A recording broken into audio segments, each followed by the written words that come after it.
আজকে আমরা কথা বলবো একটি গুরুত্বপূর্ণ বিষয়, শিশুদের স্লিপ অ্যাপনিয়া। হয়তো আপনি ভাবছেন নাক ডাকা বা শ্বাস বন্ধ হওয়া তেমন বড় কোনো বিষয় নয়। সত্যি বলতে এটি আপনার শিশুর স্বাভাবিক বৃদ্ধি এবং মস্তিষ্কের বিকাশে মারাত্মক প্রভাব ফেলে। স্লিপ অ্যাপনিয়া মানে হলো ঘুমের সময় বারবার শ্বাস বন্ধ হয়ে যাওয়া। এতে শিশুর শরীরে অক্সিজেন কমে যায় এবং ঘুম বারবার ভেঙে যায়, ফলে তার শরীর ঠিকমতো বিশ্রাম নিতে পারে না। এখন আমরা জানবো স্লিপ অ্যাপনিয়ার ক্ষতিকর প্রভাব কি কি।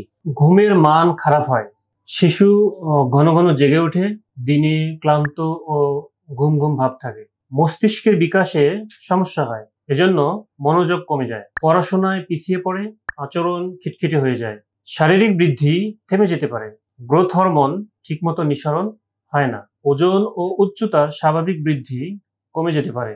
হৃদযন্ত্রের ঝুঁকি বাড়ে, কারণ দীর্ঘমেয়াদে উচ্চ রক্তচাপ বাড়তে পারে, হার্টের চাপ বাড়তে পারে, ইমিউন সিস্টেম দুর্বল হয়ে যায়। এর ফলে শিশু ঘন ঘন অসুস্থ হয়, ভাইরাস এবং ব্যাকটেরিয়ায় সহজে আক্রান্ত হয়। যদি আপনার শিশু ঘুমের সময় জোরে নাক ডাকে, শ্বাস বন্ধ হয়ে যায়, বেশি ঘামে বা সকালে ক্লান্ত ভাব থাকে, দেরি না করে একজন নাক কান গলা বিশেষজ্ঞ ডাক্তারের পরামর্শ নিন। সময় মতো চিকিৎসা শুরু করলে এই সমস্যার সমাধান সম্ভব।